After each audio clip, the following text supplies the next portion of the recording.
하나님 말씀 데살로니가전서 4장 1절에서 12절까지의 말씀입니다. 데살로니가전서 1장에서 3장까지 바울은 자신이 떠날 수밖에 없는 이유와 또 디모데를 통한 위로와 격려, 그리고 그들을 향한 칭찬과 또 위로의 말, 또 소망의 말을 전했는데요. 이제 4장과 5장에 오면서 마지막 때를 살아가는 그 종말의 성도들을 향한 진심 어린 또 격려와 조언이 담겨 있습니다. 이 4장의 말씀은 두 부분으로 나눌 수 있는데요. 1절에서 12절까지가 하나님을 기쁘시게 하는 삶에 대한 구체적인 그런 내용들이 담겨 있습니다. 그 안에는 아내를 사랑하고, 그러니까 음란을 버리고, 또 부부간에 더욱 사랑하고, 또 형제 사랑에 관한 또 그러한 말이 나와 있고요. 그 다음에 이제 13절부터 18절까지가 죽은 자들의 부활에 관한 내용. 지금 데살로니가 교회 성도들이 재림에 대한 오해가 있어서 그것을 바로잡는 바울의 권면이 기록되어 있습니다. 오늘 본문은 이제 하나님을 기쁘시게 하는 삶이 무엇인가라는 것을 구체적으로 예를 드는데요. 그 예를 드는 장면들이 결국은 지금 데살로니가라는 도시 안에, 또 어쩌면 그 성도들 안에 벌어지고 있는 그러한 일들을 지금 꼬집어서 이야기하고 있습니다. 이 데살로니가 지역은 항구 도시이면서 문화와 산업이 발달해 있고 우상을 섬기는 것이 만연해 있기 때문에 이 우상이라는 것은 결국 성적인 결합과 결국 같이 갈 수밖에 없는데요. 그 이방 신전에서 수종드는 여인과 또 제사 드리러 오는 그 남성들 간의 어떤 그런 성적인 연합이 우상을 섬기는 그런 일과 같다라고 말하며 너무나도 자연스럽게 일상처럼 너도 하고 나도 하고 다 그렇게 하니까 하향 평준화가 돼서 마치 그러한 삶이 너무나도 편안한 일상처럼 보이는 그러한 시대였다라는 거죠. 오늘 우리가 살고 있는 시대도 마찬가지 아닙니까? TV를 틀면 과거에는 불륜이라든지 어떤 그런 좀 우리가 생각할 때 좀 문제가 되는 그러한 관계들이 굉장히 아름답게 포장되어지고, 또 동성애를 비롯한 그런 부분들이 자연스럽게 우리 안에 스며들면서 마치 이것이 너도 하고 나도 하고 그런 상황 가운데서 크게 죄악시되지 않는 그러한 시대에 우리가 살고 있습니다. 그러나 하나님께서는 그러한 세상 기준이 아니라 하나님이 명하시는 기준, 그 거룩함, 음란함을 버리고 세상의 잣대가 아니라 하나님 앞에서 너희가 어떠한 삶을 사는지 그러한 말씀을 오늘 우리에게도 전해주고 있는 것이죠. 그럼 성도는 어떻게 살아야 되는가? 우리 1절 말씀을 보면요, 그러므로 형제들아 라고 시작을 하고 있어요. 이제 그러므로라는 것은 이제 화제가 바뀌는, 주제가 바뀌는 바울이 쓰는 표현 가운데 하나죠. 원문으로 보면 그 위에 덧붙여서라는 뜻이 있어요. 그러니까 지금까지 내가 어떠한 말을 하였지만 여기에 덧붙여서 너희에게 어떠한 말을 하고 있다. 이제 끝으로라는 말, 이 말도 이제 사실은 개역 한글에는 이제 끝으로로 시작하거든요. 이제 너희에게 정말로 내가 하고 싶은 말이 있는데 이 말을 잘 듣고 너희가 행하여야 한다라는 것을 강조하고 있습니다. 지금까지 데살로니가 교회 성도들을 향한 칭찬이 주로 기록되어 있었죠. 정말 너희가 잘하고 있고 믿음을 굳게 세우고 있고 주 안에 서 있어서 나는 정말 기쁘다. 거기에 더해서 이것을 함께하면 더 좋겠다. 그러니까 지금 데살로니가 교회 성도들이 물론 잘하는 일도 있고 칭찬받는 일도 있지만 이제 바울은 그것에 대해서 좀 잘 못하고 있는 부분에 대해서 그냥 바로 들어가서 막 지적하고 고치라고 하기보다는 먼저 그들이 잘하는 것을 세워주고 그 위에 더하여서 더 잘하는 것을 지금 강조하고 있는 것이죠. 우리가 끝으로 주 예수 안에서 너희에게 구하고 권면하노니, 이 구하고 권면한다, 이것은 하나님을 향한 간절한 간구를 뜻하는 것이죠. 내가 정말 너희를 위해서 하나님께 구하고 권면하고 있는데 그 내용은 하나님을 너희가 마땅히 어떻게 행하며 하나님을 기쁘시게 할 수 있는지를 우리에게 배웠다라는 거죠. 결국 바울과 그 지도자들을 통해서 이미 너희는 어떻게 살아야 할지를 배웠고, 그리고 너희가 행하는 바라, 이미 너희가 그러한 삶을 살려고 애를 쓰고 있다. 그래서 더욱 많이 힘쓰라고 그렇게 말씀하고 있습니다. 결국 삶의 기준 어디에 두느냐, 세상에 둘 것이냐 아니면 하나님의 말씀 앞에 둘 것이냐라는 것을 우리에게 지금 말씀하고 있는 거죠. 세상의 기준에 두면 어쩌면 그들이 지금 살고 있는 그 세상 사람들의 패턴이 너무나도 일상이고 당연하게 느껴지죠. 그래, 우상을 섬기면서 성적인 접촉을 하고 아내를 버리기도 하고 또 형제를, 그리스도 안에 든 형제를 돌보지 않는 그러한 삶이 어떻게 보면 그들이 볼 때는 지극히 정상적인 삶으로 보일 수 있지만 기준을 어디에 두느냐, 하나님을 기쁘시게 하는 것인가, 혹시라도 너를 기쁘게 하고 있는 것은 아닌가, 이미 너희는 말씀을 통해 배웠다, 더욱 많이 힘써야 한다라고 그렇게 강조하고 있습니다. 2절에 보면 우리가 주 예수로 말미암아 너희에게 무슨 명령으로 준 것을 너희가 아느니라. 주 예수로 말미암은 권면이죠. 지금 바울 자신이 개인의 어떤 생각과 뜻을 그들에게 전하고 있는 게 아니에요. 지금 그의 어떤 그런 권면의 출처가 하나님의 말씀 가운데 있다. 그래서 주 안에서 너희에게 명령으로 주어지는 것이다 라는 것, 주 예수로 말미암은 것이기에 결코 가볍게 여기지 않고 무거운 마음으로 그 말씀을 받을 것을 지금 강조하고 있어요. 하나님을 기쁘시게 하려면 그럼 어떻게 해야 되는가? 이제 3절 이하가 그것을 구체적으로 말하는데요. 하나님의 뜻은 이것이다. 너희의 거룩함이라. 곧 음란을 버리고라고 말씀하고 있습니다. 하나님은 너희가 거룩하기를 바란다. 이것이 하나님의 뜻이다라는 거죠. 이 거룩이 무엇입니까? 율법적으로 금식을 하고 10의 1조를 드리고 뭔가 내가 어떤 그런 선한 일을 보여지는 그 선한 일들을 하고 이런 행위적인 보여지는 거룩함도 있어야 하지만 그게 중요한 게 아니라 결국 무엇입니까? 성화를 말하는 거죠. 말씀을 들었으면 말씀을 듣고 내 마음에 어떤 그런 감동이 있다면 삶으로 나타내야 되는데 그게 바로 성화의 삶이죠. 이 거룩함이라는 것이 에헴 하고 내가 그 바리새인들처럼 그러한 외적인 외식이 아니라 정말 내 마음 깊은 곳에서 말씀을 지키고자 하는 그런 몸부림, 그것이 거룩한 성화의 삶으로 나타내야 되는 거죠. 사람들에게 보여지기 위해서 내 어떤 직분에 의해서 내 어떤 신분에 의해서 의식적으로 그런 행동을 하는 것이 아니라 우리는 하나님 앞에 선 자이기 때문에 하나님 앞에서 거룩함으로 나아가라. 지금 그것을 말하고 있는 거예요. 우리는 정말 하나님 앞에 서 있음을 기억하며 살아가고 있는가? 내가 하나님 앞에 정말 바르게 서 있는가? 이 코람데오의 삶을 지금 바울은 말하고 있는 거예요. 세상 사람들이 볼 때, 그냥 세상의 윤리적인 기준으로 볼 때 그래 이 정도면 괜찮아라고 하지만 정말 네 마음 깊은 곳에 하나님을 향한 말씀으로 가득 차 있는가? 아니면 너를 향한 그런 욕망으로 가득 차 있는가? 지금 그것을 말하고 있는 거예요. 무엇을 해서 내가 하나님을 기쁘게 할까 이전에 정말 내 마음이 하나님을 향하여 있는가라는 거예요. 정말 그게 중요하죠. 그 거룩을 측정하는 첫 번째 기준이 바로 성적인 문제입니다. 그때나 지금이나 이 음란이라는 문제는 우리 안에 깊숙이 들어와 있습니다.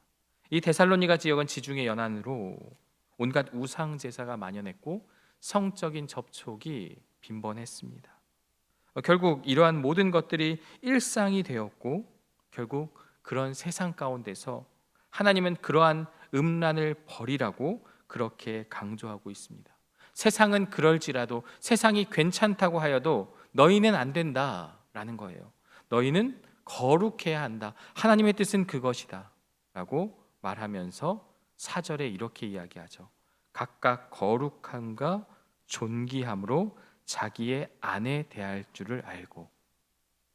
쭉 보시면 문맥상 지금 바울이 아내를 향한, 아내에 대한 그러한 표현이라고 볼 수 있습니다. 그래서 학자들마다 이 아내라는 단어가 원래는 그릇이라는 뜻이 있어서 이 그릇은 결국 자기의 몸을 거룩하게 하는 것이다 라고 주장하며 이것이 아내인가 그릇인가라는 그 해석을 가지고 지금까지도 논쟁이 있는데요. 사실 어떠한 부분으로 해석해도 크게 무리는 없지만 문맥에 비춰보면 아내라고 보는 것이 조금 더 타당하다고 볼 수 있어요.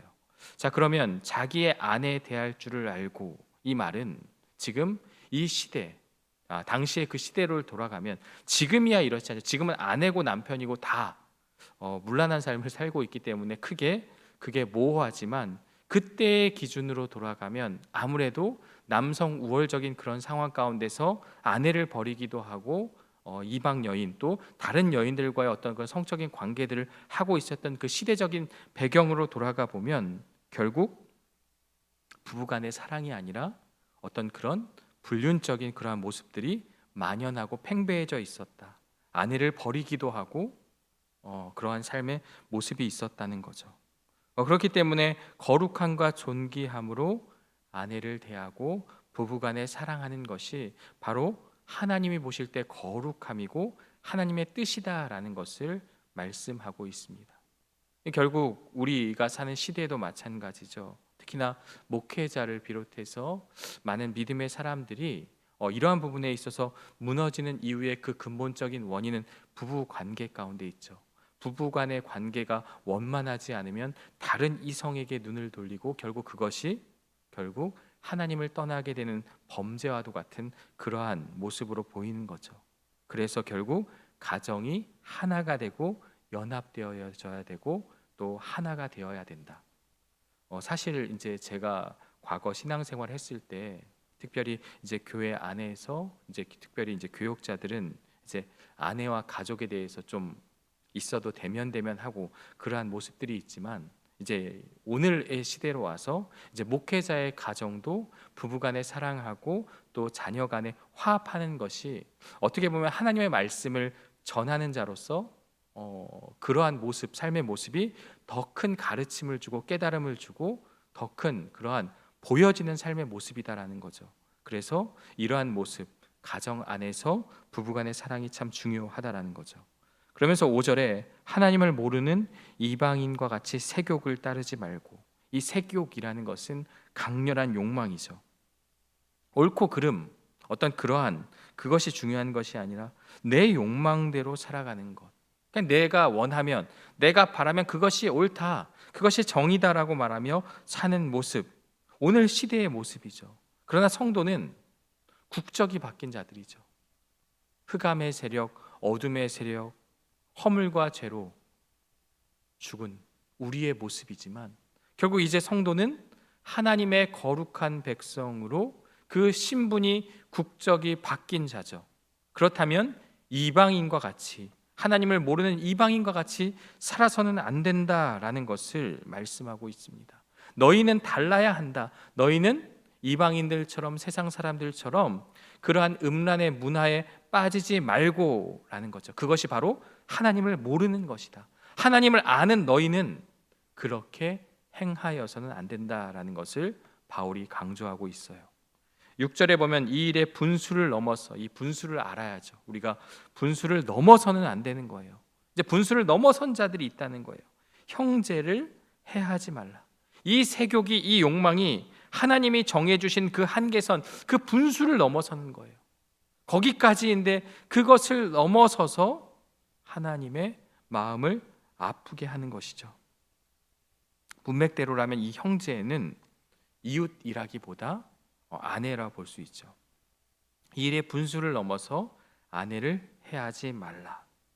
다른 여성을 사랑하고 다른 이성을 사랑한다면 하나님께서 이 6절 마지막에 신원하여 주신다. 이 신원이 무엇입니까? 하나님이 갚아주신다는 거예요. 하나님이 너희의 행한 그대로 갚아주리라. 이것처럼 무서운 말씀, 심판의 말씀이 어디 있겠습니까? 세상 사람들은 덮어지고 또 너의 그런 행동들이 덮어질지 모르지만 하나님은 결코 속일 수 없고 하나님은 그것을 마땅히 다 신원하여 주신다라는 것을 우리에게 말씀하고 있어요. 7절에서 그러므로 하나님이 우리를 부르심은 부정하게 하심이 아니요 거룩하게 하심이다. 하나님께서 우리를 부르신 것은, 우리를 믿음의 사람으로 세우신 것은 우리를 부정하게 함이 아니라 거룩하게 하심이라는 것. 우리의 목적이 거룩함에 있어야 되는 이유는 하나님께서 우리를 부르셨기 때문에 마땅히 성도로서 그러한 삶을 사는 것인데, 8절이 그것을 저버리는 사람, 저버리는 자는 사람을 저버림이 아니라 너희에게 그의 성령을 주신 하나님을 버리는 것이다 라고 그렇게 말씀하고 있어요. 아내나 남편이나 함부로 버리고 다른 이성을 쫓아서 불륜을 저지르고 음란함을 버리는 그렇게 하는 것은 그냥 사람에 대해서 저버리는 것이 아니라 누구를 버리는 것이라고요? 하나님을 저버리는 것이다. 굉장히 무서운 말씀을 우리에게 주고 있습니다. 이제 9절에서는 조금 주제를 바꿔서 이제 형제 사랑에 관해서 이야기하죠. 지금까지 가정 안에 남편과 아내 안에 어떤 그런 성적인 음란함에 대해서 꼬집어서 이야기했다면 이제는 그 화제를 돌려서 형제 사랑에 관해서 이야기하고 있습니다. 그러나 바울은 형제 사랑에 관하여는 너희에게 쓸 것이 없다. 이 말이 무엇이에요? 할 말이 없다는 거예요. 너희가 너무 잘하고 있기 때문에 내가 말해도 입만 아프다는 거예요. 너희 정말 잘하고 있다. 너희가 정말 서로 사랑하고 있다. 몸모에 관하여는 내가 할 말이 없다. 이 말은 굉장한 칭찬이죠. 너희가 적어도 이것에 관해서는 너무나도 잘하고 있다.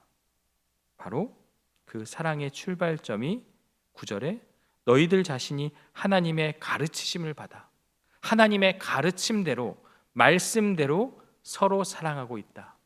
여기서 형제는 가족, 어떤 그런 혈육, 어떤 그런 관계를 말하는 게 아니라 그리스도 안에 하나 된 형제 자매를 뜻하는 것이죠. 그리고 또 이방인들도 당연히 들어올 수 있죠. 또 믿지 않는 자들도 들어올 수 있죠. 왜냐하면 그들도 전도해야 될 대상이기 때문에. 그래서 그 형제의 사랑에 관하여는 너희가 정말 잘하고 있다라는 거죠. 결국 거듭난 성도들은요, 본능적으로 다른 성도들을 섬기고 사랑하는 마음을 품을 수밖에 없습니다. 왜냐하면 우리가 먼저 그 사랑을 받았기 때문에 예수님의 사랑을 받은 자로서 형제 자매를 사랑하는 것은 마땅한 삶의 모습이다. 그것이 성화다라는 것을 말씀하고 있습니다. 10절에 보면 너희가 온 마게도니아의 모든 형제에 대해서 과연 이것을 행하도다. 형제들아 권하노니 더욱 그렇게 행하고. 계속해서 바울은요, 칭찬을 하고 있지만 거기서 끝나는 것이 아니라 더욱 그렇게 행하라고 한 번 더 강조하면서 그들에게 권면하고 있습니다. 그러면서 이제 마지막으로 11절과 12절에 또 너희에게 명한 것 같이 조용히 자기 일을 하고 너희 손으로 일하기를 힘쓰라.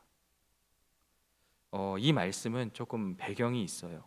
지금 데살로니가 교회는 어떠한 문제가 있냐면 재림에 대한 오해, 종말에 관한 오해가 있어요.